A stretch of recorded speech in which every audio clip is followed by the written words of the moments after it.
And so on with the show. Again, Frank's got a really good, really dense presentation here. So I want to get to it real quickly. And a little background on Frank, more than 45 years experience in the industry, degrees from, electrical engineering from A&M, and then engineering tech from OSU. Numerous industry patents, technical papers, registered PE, but also a real deep expert in oil field chemistry, both production chemistry, frac fluid chemistry. Again, I mentioned I met Frank first when he was running the cement research lab for Halliburton. And, so he's got just an incredible depth of knowledge, breadth and depth of knowledge in the whole drilling and completions space, both engineering and chemistry. And being able to bridge those subjects is something that gives Frank just a tremendous amount of value for the industry. So with that, Frank, I'm going to hand it over to you, and I'm going to stop my share and let you take it away. All right, Steve.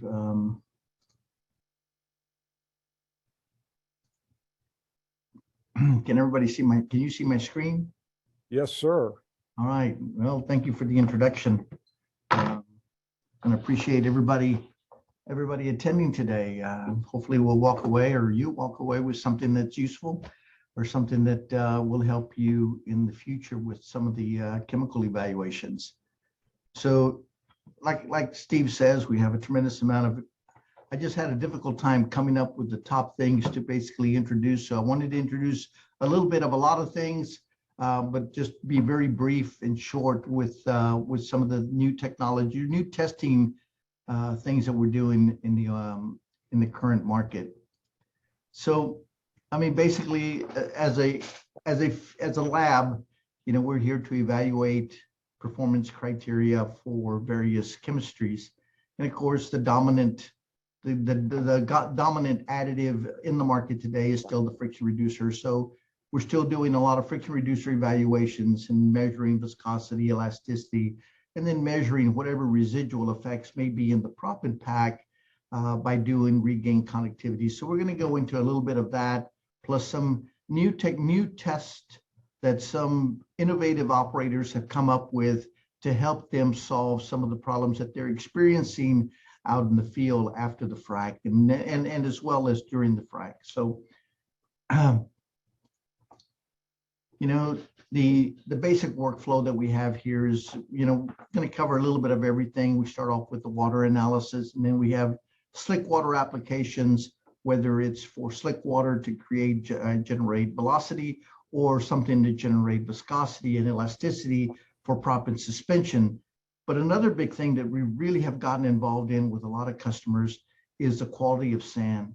And so I think it's important to try to bring out some of the testing things, some of the tests that we've done to identify some of the sand qualities. Besides the API test, there's some other things we've done to help customers understand the quality of their product from these native mines. Since we no longer are buying directly from Northern White anymore, there's a tremendous amount of native sand out there that I think it's important that we understand, or that you understand, what kind of product you're actually putting in the ground. However, before I start with some of the basic tests, something that's new to the market, I think, and there's a lot of interest in carbon capture, utilization, storage right now. So the CCUS market is starting to pick up a little bit, and we're heavily involved in that. So we're starting to do quite a bit of testing here at Premier, where we're actually doing, from my perspective, we're doing the fluid to rock compatibility type testing, where we're actually taking, whether it's a piece of the reservoir, exposing it through flow with critical CO2 through flow to measure the before and after integrity of that particular rock. Does anything solubilize? Do we lose mechanical properties by injecting CO2? So again, core flow performance testing with CO2 is starting to be something that we're doing quite a bit of here in Premier. Not only do we do that for the short term, we do that for the long-term integrity as well, so that over time, does that reservoir actually being exposed to a critical CO2, does it actually lose its mechanical properties as it's being exposed or as CO2 is being pumped through that matrix of the rock? In addition to that, we also do the part of the regulatory bodies is for operators to understand the zonal isolation aspect of their cement. So we also do cement plugs. We don't formulate the cement. The service companies bring the cement plugs to us, and we saturate them in CO2, whether it's in an aqueous-based type system with CO2 in the actual aqueous-based material, or in a pure critical phase CO2, and just expose it over a period of time to where you can measure, again, the mechanical properties of that cement from over time to determine whether the CO2 is going to have any effect or any effect on the zonal isolation part of that cement. So again, I just kind of wanted to bring that up as something that's new to the market, is the CCUS projects that are starting to increase out in the marketplace. And those are tests that we've been involved with. So again, it's pretty much the conventional type of testing, core flow testing that's been around for quite some time. However, using it for CCUS type applications. All right, so let's get started with some of the testing and some of the things that have been going on in the lab here to kind of share. This is more of a sharing as to what's the latest and greatest, and what are the most important tests that we've been doing for the frac fluid testing world. And I guess I can't emphasize this enough, in the water analysis, to me, is still one of the most important tests that we need to do. And there's various reasons for actually conducting and wanting to do water analysis. One, it's the most important chemical that we're going to be pumping in the most abundant volumetrically that we're going to be placing into that reservoir. So we have to understand what the compositional elemental analysis is of that particular fluid that's going into the wellbore. And that's just so that we can understand if there's any production issues down the road. We have that information to determine, hey, was there something in the water that actually caused the production to either improve or damage the reservoir? Again, it's important because it's, again, the most important constituent that goes into the frac design fluid. It helps with the optimization of the additives that are going into that particular water. It's going to help us understand the scaling tendencies that we're going to encounter whenever we mix this particular water with the downhole fluid. It's going to help us identify if there's any potential issues with the water that we've tested, so that, for example, in many cases, I know in my past history, in many cases, water has been placed in tanks where acid has been used, and no one's bothered to check the pH, knowing that, okay, the minute that they start using that particular water, they can't seem to make the chemistry work, simply because the pH is too low.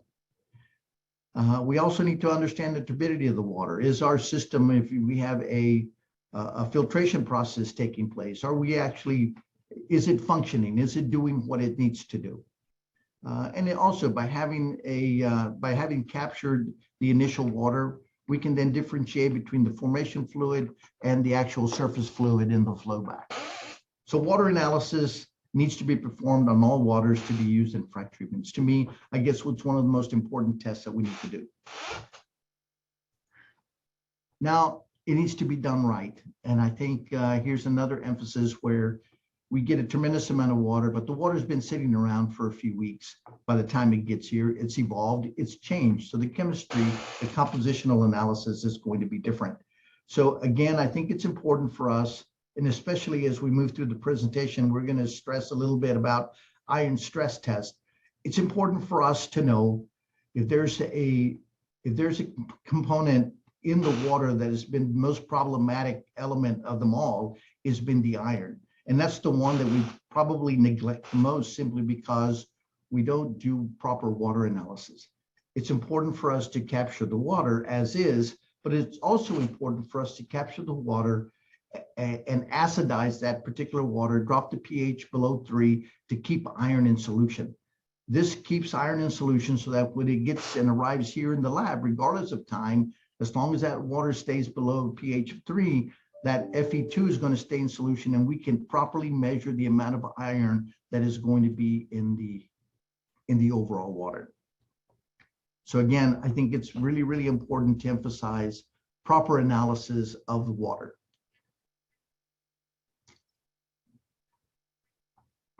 And again, it's just something that's going to help us evaluate the overall performance of the well. Again, another thing that's important that we do quite a bit of in evaluating, again, FR is still the dominant additive of choice. So it's important for us to understand the viscosity that this particular FR will generate. In many cases, people are using FR, an HVFR, to try to generate some viscosity so that they can get better proppant transport or create better fracture width. And the way to evaluate, besides doing a 511, sometimes a 511 reciprocal second reading is difficult to interpret product A from product B. So we prefer to do a shear rate viscosity test, just simply to try to understand what that shear rate profile is like, simply because at 511 reciprocal seconds, sometimes it's a difficult thing to interpret the differences between product A, product B, or product C. However, in some of these HVFR cases, the low-end shear regime seems to be something that gives us a little bit more information. And you start seeing separation, could be due to maybe some of the thixotropic characteristics of that particular FR. As shear rate drops, viscosity seems to increase. This could potentially help you in the far field type scenario where if you don't have velocity, or if all you have is velocity, then the other thing that you're going to need is a little bit of viscosity to maybe get you that better proppant transport out in the far field.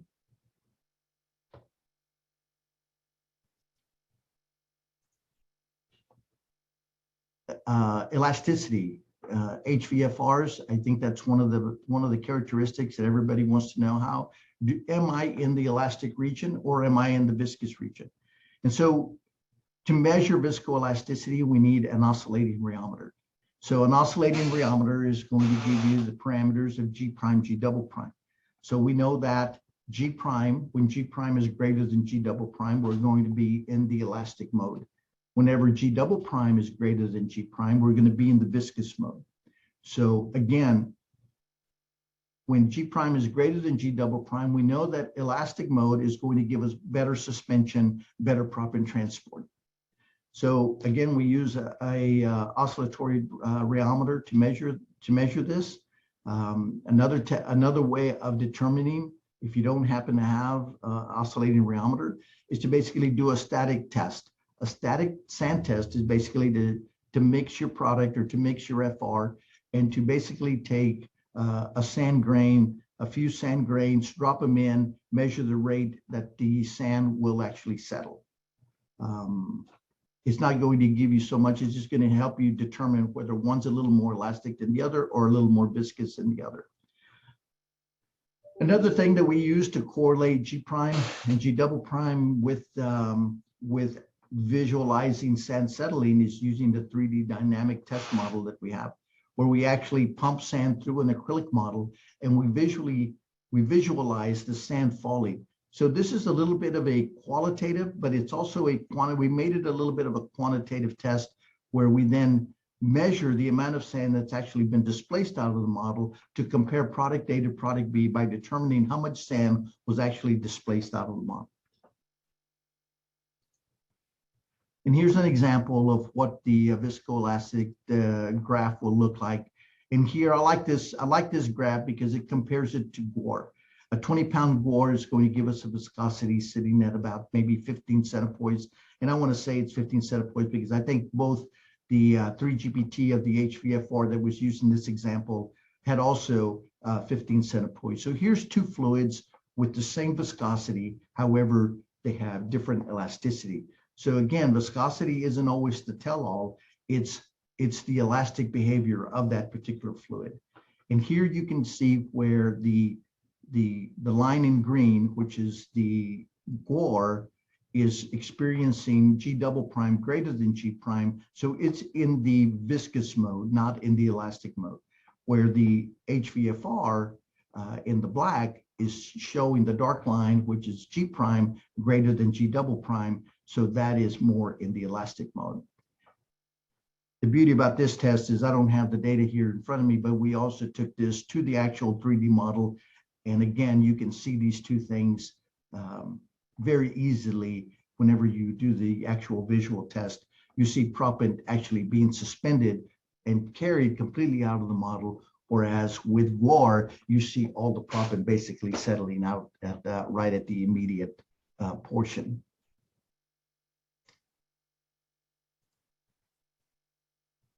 The final test that we basically do in evaluating the FR is, of course, our friction flow loop.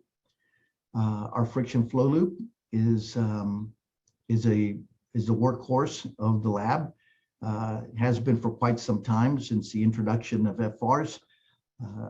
This particular instrument is a 3-pipe flow loop. It's got a 3/4, 1/2 inch, and 3/8 inch OD pipes. The flow rate is 6 gallons a minute through it. It generates a Reynolds number of about 82,000 to the 3/8 and about 51,000 through the 1/2 inch. One thing I want to emphasize here on friction flow loops, this is a comparative tool that needs to be used on comparing product A to product B. Basically, that test has to be run on the same instrument under the same conditions using the same fluid. This tool is something that you need to understand its operations, where the FR was injected, how it was injected. Was it prehydrated? Was it not prehydrated? Is it going back? Is it staying in a closed loop system? Is it being pumped through the actual tub where there's an additional amount of volume? All of this has to be understood to be able to interpret the graph that it's going to generate, simply because the more fluid, if it goes through the tub, that means that you have more fluid going through the system. So your shear rate degradation is going to be further out simply because you have more polymer in the tub that is actually circulating through the system. If it's staying in the closed loop environment, then it's got less volume. So you're going to see that shear rate curve a little closer in time. So again, this makes it difficult whenever you're looking at data from a flow loop without having the full understanding as to how that data was generated. So the emphasis I want to do here is I get a lot of data from various companies that send me their friction flow loop data to say, can you tell me anything about this? It's difficult to look at somebody else's work simply because I don't understand how that test was run, and I don't understand the characteristics of that particular instrument. So again, it's something that really requires more information than just looking at the graph. So those are the dominant, the 3 primary dominant tests that we're using currently for FR evaluation. Another test that we implemented quite some time ago, it was probably a year ago. It was during COVID, as a matter of fact. I think it was 2020, but things kind of slowed down. Our research slowed down a little bit simply because there was a lot of things going on in that time frame. And that's measuring the zeta potential of these FRs. So again, the zeta potential, basically you have that inner material, which generates it is a charged material. And then you have an outer layer, and then you have that second layer, which is where these ions have a tendency to move, what they call that the diffuse layer, where at that slipping plane is where zeta potential is actually measured. And what does that zeta potential tell us? Well, there's a lot of things we think it tells us, but the one thing we know it tells us is that it measures the actual ionic charge of that copolymer. So for example, we know that for a given amount of polymer, everything being normalized for a polymer loading perspective, not if I have a slurry that's a 4-pound slurry versus an emulsion that's a 30% emulsion, I know that I have 2.5 pounds per gallon of polymer in the emulsion and 4 pounds of polymer in the slurry, I need to normalize that so that I have polymer to polymer comparison in volume and weight. So by having that equivalency and that we're able to measure that ionic charge and how charged that particular copolymer happens to be, so that we know exactly what the zeta potential is of an anionic FR, non-ionic, cationic FRs that come through the lab.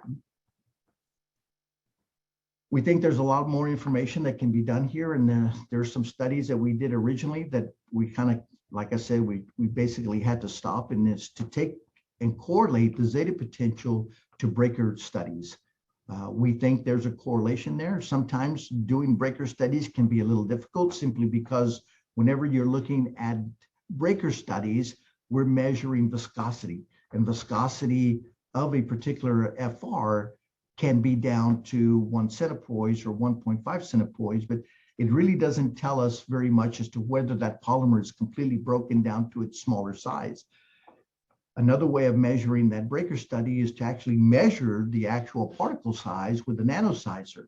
The problem sometimes with the nanosizer that it gets somewhat small, and these particles do reach a certain zeta potential where they become closer to neutral and these things start to agglomerate.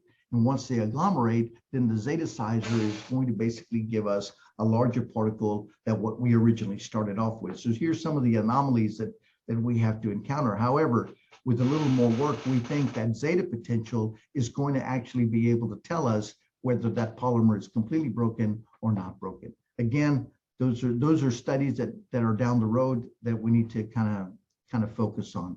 Another thing that we've learned from the zeta potential is the flipping of a cationic FR. Here's an example where we've taken 5 FRs, 5 cationic FRs, and 4 out of the 5 FRs actually flipped within 1 hour. Now, let me put a little asterisk by that, and to say these cationic FRs are done in fresh water. We can't measure zeta potential, and one of the limitations about zeta potential is you can't measure zeta potential in a brine scenario, in too high of a brine scenario, simply because we're measuring an electrical charge, and because we're measuring an electrical charge in a brine, a very conducive fluid, we have a tendency to burn the little cubicle things, and you can't get a very good reading from that. However, in a freshwater environment, here we were within a very short time, we were in the cationic was able to flip within the first hour. So with the exception of that one cationic, which is C2, it basically stayed cationic for the entire 6 hours. But all the other ones basically flipped within the first hour. And the only thing I want to caution you on here is that if you're designing a frac fluid system with a cationic system and you have all these other cationic additives so that you're compatible, you want to make sure that you don't have a cationic that's going to flip on you and now you have an incompatible system within the hour. So again, that's why we have to do the tests. I think it's important to do these type of tests simply because it gives you quite a bit of information. Right, so let me take you to another popular test, and that's the iron stress test on these FRs. The iron stress test is simply how compatible is that FR going to be in an Fe3 environment. So there's some issues that have gone on, and I'm sure everybody has already heard, especially in the Mid-Con where it occurs more often, is that there's these things that actually get generated. Some people call goo, some people call gummy bears. It's got shmoo, it's got all kinds of names now. So I don't exactly know what the official name is of that, but we use all of them, depending on how you feel for the day. So these particular agglomerated materials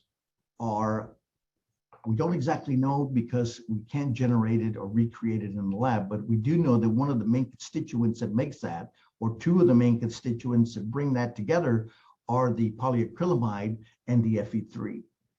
Fe3 being, along with a very strong anionic FR, will agglomerate these particular acrylamide particles and form this type of gummy bear. And let me try to explain that a little bit on how this test is done.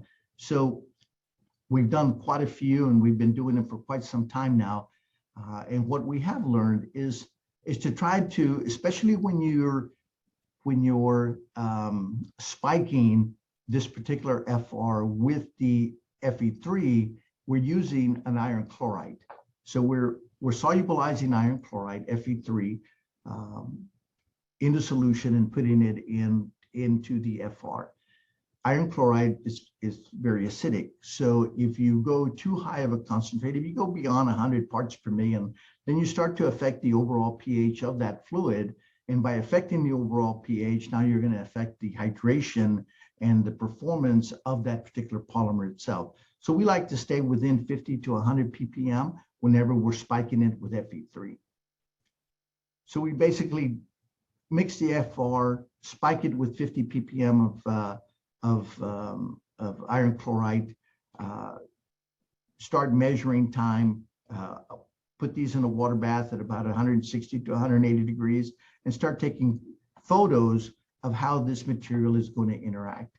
And so here is, after mixing, you can see that the iron chloride and the Fe3, difficult to see any kind of reaction. However, after day one, you can start seeing the agglomeration taking place. And you can see this polymer agglomerating, coming together, forming this massive cloud of polymer.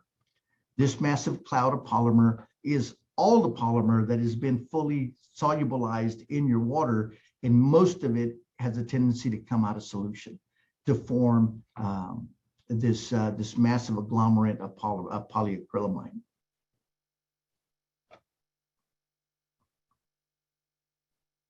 And like I said, again, we know there's other things that are contributing to this material that they're calling goo and shmoo and gummy bears. However, we know that the main components and the main constituents is polyacrylamide and iron. Now, I think something that there's several forms of this type of material.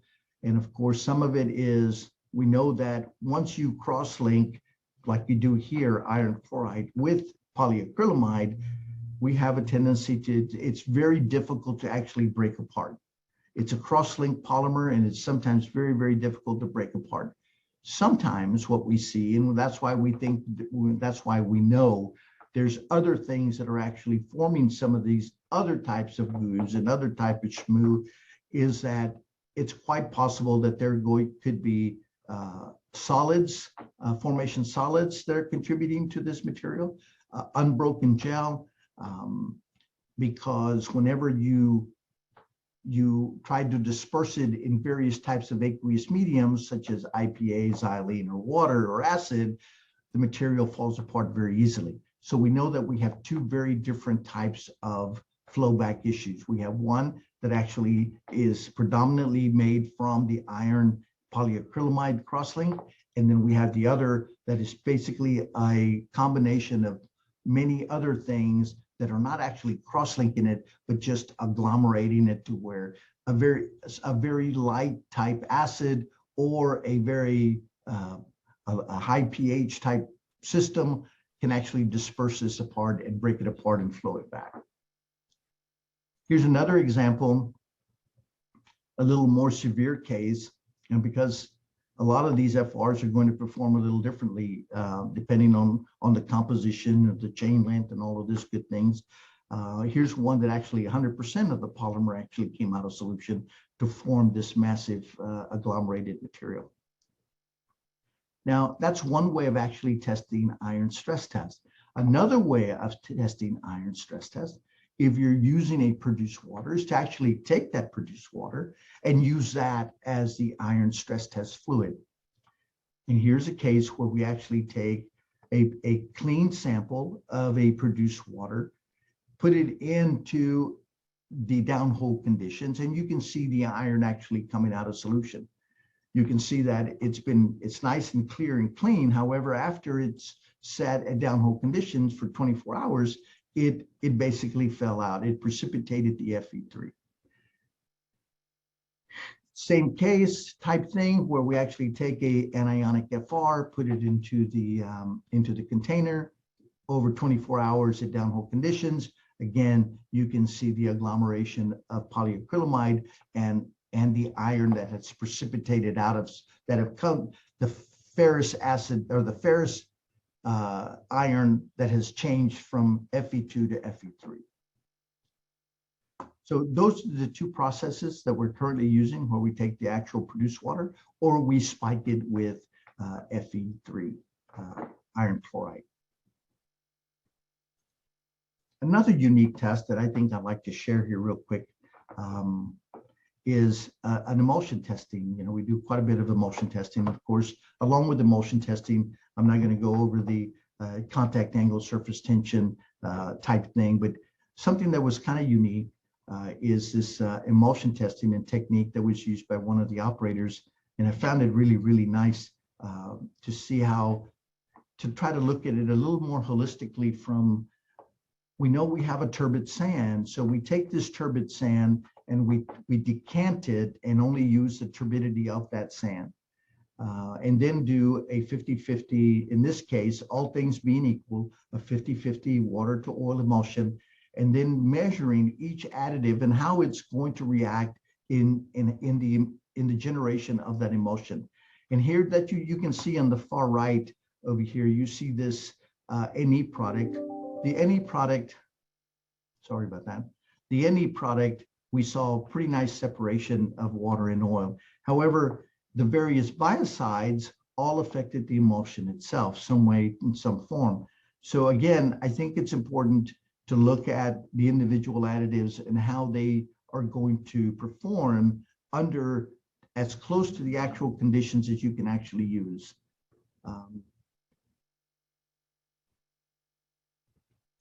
Of course, you can't just take this kind of information. You have to, I mean, for biocides, the main premise of the whole biocide thing is to make sure that it kills bugs. So you want to use a biocide that's also going to have really good efficacy in killing the bugs. But I just kind of want to demonstrate to you some of the outcomes that can be generated by using additives that, for example, if you are experiencing emulsion issues in your tank and the flowback side, you know, it's important to understand what each individual chemical is actually doing to you. Again, here's with FR, and again, with NE, you can see a good separation with the NE product, and then how is it going to react with some of these other additives. And again, just taking the biocide example, you can see that with various biocides, you have a tendency to generate a little bit of an emulsion, a little more of a stable emulsion than you had previously. Now, this is with an anionic FR. Now, again, if you're using cationic FRs, again, here's one where we actually took the same conditions, but taking a cationic FR, same everything, you can see that a cationic FR had a little different outcome with some of these biocides and probably generated a little bit more of a tighter emulsion with some of the additives that had already generated a little bit of an emulsion. So it basically just tightened up that emulsion a little bit more. The whole premise of the test, of course, is to try to understand your additives, your individual additives that go into the complete package, and then of course test the whole package together to see how everything compares. So I wanted to share that because I thought that was really, really important to see the turbidity, how the turbidity of the sand can actually affect the chemistry. And again, I think it's important to understand how this turbidity affects various chemicals, simply because some of these chemicals could actually be absorbed by the actual turbid material that's generated by what you put in what's in the sand. So staying on the topic of turbidity, I want to go a little bit into the proppant quality and testing, because now that we have a lot of native sands, I think it's important to understand, and probably the most important test everybody's concerned with is the crush. How much crush pressure can I actually get out of this proppant that I'm getting? Here's an example of sand 1 that actually generated a crush pressure at the 9,000 PSI. We are beyond the API specs of 10%. And then I think it's important for us to understand the sieve. What is that sieve analysis of that sand that's not being sieved out at the mine? Is basically as is type sand, To know, remember that whenever we were talking about FRs and having velocity or viscosity, the bigger the particle, the faster it falls. So if you have no viscosity and you're distributing your velocity over a large range, then you have you have very small proppant transport capabilities. So the bigger grains are basically going to fall right at the immediate wellbore, and the smaller grains are going to go further out. However, if everything is big, we used to have 40-70 and 71-40. Now we have 41-40. So it's a combination of the 40-70 and 71-40. So again, I think it's important for us to try to understand and evaluate your overall production. It's important to have this type of information in hand. And I know that there's a lot of service companies out there that actually go to location to grab a sample. I think that's absolutely fantastic to be able to do that and periodically check your sand quality. I think another deal that was really important out of this turbidity test, and I kind of want to share with you because I found it kind of interesting. In that, as you know, the turbidity test, what do you do with turbidity? You basically take water and sand, let it sit for 30 minutes, and then you shake it up, and then you let it sit for 5 minutes. Well, what we done here, and then you take the measurement of the turbidity, the NTU, and in this case, what we did is we decanted the turbid material out, evaporated the water off, and then did XRD clay speciation to see what is that turbid material that we're actually putting in place. Here's a sand 5, which we had 2.7% clay, 2.7% calcite. After taking that 2.7%, decanting that out, the turbidity of this number was 2100 turbidity. We have a meter that goes up to 10,000, and sometimes we hit very close to 8,000, maybe sometimes even pegging it out beyond 10,000. So some of this material can be pretty turbid. So taking that material and analyzing that, of that 2.7%, 33% was, 47 of that turbid material, 47% was clay, 19% was silicate. Of that 47% clay, 33% of that was smectite.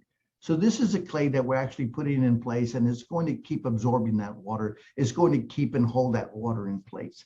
So again, I think it's important for us to know what is it that we're pumping in place to give us an understanding of the native sand that we're actually using. Not all sands are like this. There's some really, really good sands. We just recently tested one that had a NTU of 100, 150, something like that, which is really, really good because API says it's 250. It's a good sand. Hey, Frank, just a timekeeper notice, we're at 9:45, and like I knew, we have a lot of density here, and we've got some Q&A. So I don't want you to quit now, but let's try to get to the end in like 5 minutes here. I'm gonna jump to the end. I'm not gonna go over proppant embedment. We can do proppant embedment some other time because that's kind of a big deal. Yeah, that's a whole separate topic, isn't it, these days? Yeah. So what I'm gonna do, especially with carbon capture, it's something people need to think about with, or geothermal even. Yeah. So just to kind of stick with my initial comments, the other part of the FR is the residual effect of the FR. We do a lot of regain conductivity testing. And again, regain conductivity testing is something that you probably, if you pick a lab and pretty much stay with it with regain conductivity, simply because the data that you generate, it needs to be a consistent data. It's almost like a friction flow loop. There is no API spec on regain conductivity testing. It's a lot of people customize the test. They do it a little differently in each and every lab. So again, it's kind of like the friction flow loop. It's something that you kind of have to keep and correlate with that particular lab because the procedures are basically the same across the board unless somebody specifies it a little differently. However, I think it's important to understand the whole premise behind conductivity testing, the regain conductivity testing, is to determine how much residual FR is going to stay behind in a conducive frac sand to give you a before and after conducive number. So what you end up with at the end of the day is you end up with a baseline that generates a specific conductivity number, and then you end up with another number after you've exposed that FR to a specific temperature and time, and then regenerate the flow to determine what is my regain. In this particular case, we had 94% regain. So again, there's just so much information. I am blessed to have the opportunity to work with the talent that's out there and the completion engineers that are out there that come up with these innovative ways of looking at some of their problems and try to come up with solutions and tests to try to resolve or come up with some of those solutions. So again, like I said, I'm very fortunate to be in the position I'm in, to be able to work with the talent that's out there. I thank you so much for your time. I apologize, I can't go through the other piece of information, but I just didn't know how to select all the information that I wanted to share. Well, I think, Frank, we might have to get you back for an encore presentation here, but boy, we got some good questions out here that I've been trying to answer some of them in the background a little bit while you're speaking, but I think there's a couple that I would like you to address. And Dave Kramer actually has a couple here. The first one, are you evaluating the thermal history of FR, HVFR fracturing fluids? The thermal history. And Dave, if you want to turn your microphone on. And, Thanks. Well, you know, we're always doing that with cross-link gel fluids, you know, where you ramp up the temperature to whatever your max temperature is. You know, most of these tests look like they're just at ambient temperature, Frank. So are you evaluating at high temperature or higher temperatures? And how are you doing that with these FR fluids? Good question, David. And in most cases, most people are only concerned for the first 5 minutes of the FR, just as long as it reaches your end of the pipe. Not so much concerned about like your conventional frac fluid, where we're concerned about what's it doing in the fracture itself and what the viscosity of the fluid is in the fracture. However, it can be done. But whenever you're generating a viscosity of, 15, 16 centipoise at ambient condition, when you take some of the shear and thermal effects into it, is going to drop that significantly. Now, a good point that you bring up though is that HVFRs, and as a rule of thumb for Frank Zamora, as a rule of thumb, when you get to TDS levels above 1500, those viscosity curves change significantly.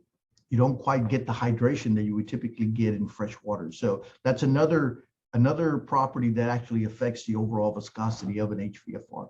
However, it's a very good friction reducer simply because you have a big polymer, and as it shears, you still have a pretty good sized polymer to help you with that laminar flow, reducing the friction pressure. Thanks, man. Yeah, and I think Dave's other question is interesting about are gel breakers effective in preventing this iron polymer agglomeration that we see? That's yes and no. And here's one of the biggest problems. And again, this is just it's a hypothesis.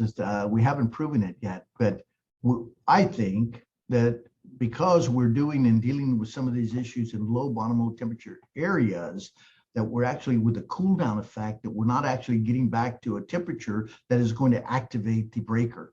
So even if you were to use a persulfate, you would almost have to use a oxidizer such as a peroxide, which is going to be very active. However, you might see the effects of that peroxide as you're using the FR. So it's a give and take type thing. The persulfate, you're going to need 120 degrees just to get it active. And the cool down effect may take longer than by the time you bring the well back to reach that temperature that activates that persulfate. But yes, in temperatures where the actual well has the actual bottom hole temperature to activate the persulfate, we do see persulfate as as a solution to help break some of that polymer, to accelerate the breaking of that polymer. The polymer is going to break over time, but it will accelerate that breaking. And I think linked to that question is Audis has a question about, have you performed any studies on the amount of FR consumed by the FRs trying to flocculate with the sand particles, and particularly as you showed in the how, you know, unclean a lot of these basin sands are. Are we losing FR polymer to the, you know, to the dust? And same thing if you have a breaker added in there, how much of that breaker would get lost to the, you know, the very high surface area that's present with this highly turbid material? I think the turbidity definitely affects the chemistry. We just don't know how much. One, we don't want to run turbid material through the actual flow loop, or we'll never use these transducers again. So it's just one of those things. We just don't have the instrumentation to do some of these measurements. Yeah, I make a comment too, just from my proppant history, that the, you know, an interesting test that doesn't get a lot of attention is the simple acid solubility test.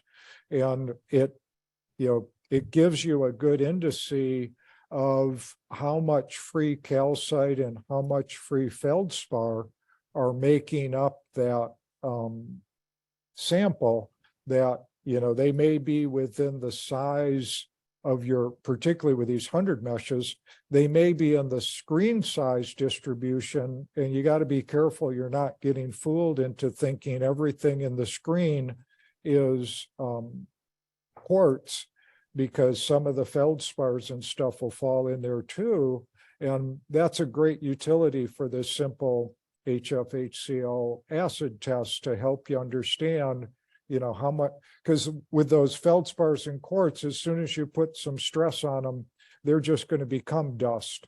And so they may not be evident as dust in your grab a sample from the bin, but once they're in the fracture, they definitely are. So that's where these, you know, doing these tests in the complicated conductivity systems for regained, you capture a lot of those nuances, and you might get surprising results because of that.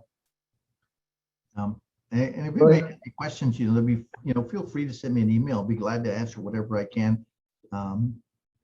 Steve, I appreciate it. And Frank, we got one more time for one more. All right. So Ed asks, Frank, do only cationic, I almost said catatonic, FRs have this capability to flip, or can anionic also flip?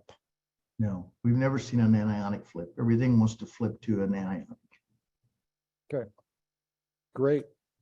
Okay, Frank, thank you so much for passing on some of your great wisdom to us today, and really, really appreciate it. And sorry to jump in, but can you ask one question, Frank? what's it worth to you, Ali? Now go ahead. Okay, so Frank, as you said that sulfates are effective at 120 Fahrenheit, but what about sulfates being used below 120 Fahrenheit, like it is used at 90 or 100 Fahrenheit? How it would be effective in breaking the gel? A persulfate, you mean? Yes. Yeah. So again, the persulfate, you know, it has to reach a certain temperature for it to become active and release the oxidizer, release the oxygen, so that it can start the degradation of the polymers. So if it's too low of a temperature, in many cases that we've seen the no breaker versus breaker to be exactly the same results, because you really haven't activated the persulfate. However, we've seen oxidizers react at pretty much any temperature. I mean, peroxides. Yeah, the other thing I'd say, Kriti, is thanks for your question, but you know, this is another thing where if you've got a lot of stuff in there with a lot of surface area, you're going to lose your chemistry to non-targets. So you have to be careful about where your chemistry is going to get spent. It may not be on the polymer as you are hoping. So another reason why you have to do some of these laboratory simulations to really understand, you know, where's that chemistry going when you're dealing with a lot of unknowns, and particularly when you're dealing with stuff that has a lot more surface area than you might think. So anyway, good last question to end on. And, you know, Frank, I'm going to try to take control of the screen back here. If I can figure out how to do that. I stopped sharing, so. Okie dokie. So I will go back to sharing my screen.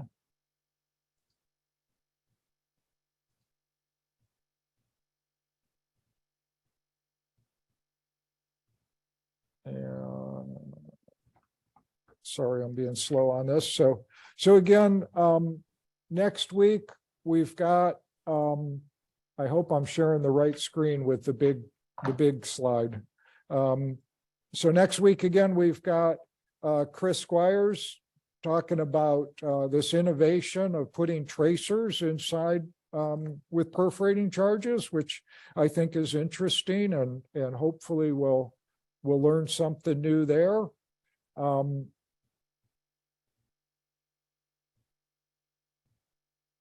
And then, as always, if you're interested in being a guest speaker, let us know. I mean, we're always really gratified by how many people have been guest speakers with us, and you know, you've all got a lot of knowledge there. And if you've done some, you know, either internal or external presentations, and you already have a slide deck available that you can utilize, you know, it's not a very big effort thing. Don't be shy. You know, I think you've learned we try to be nice to our speakers, right, Frank? And we always try to remember to, you know, give everybody one of our Frac Everything coffee mugs for recognition of their efforts. So hopefully y'all will be able to sign up to do that. And with that, I think we'll bring it to an end. And thank you again, Frank, for joining us today and sharing your deep knowledge. And yeah, I think we're going to have you back for an encore as we talk about some of the stuff you're doing, some of the creative stuff you're doing in the long-term proppant embedment area, which I think is really, really interesting stuff. And, you know, maybe in a couple months, we'll be able to have some data to share with people about that. So I'll put an arm twist on there for you. So, okay, everybody, thanks again. Have a wonderful week, and we'll see you next week, Wednesday. And, you know, be happy, be safe.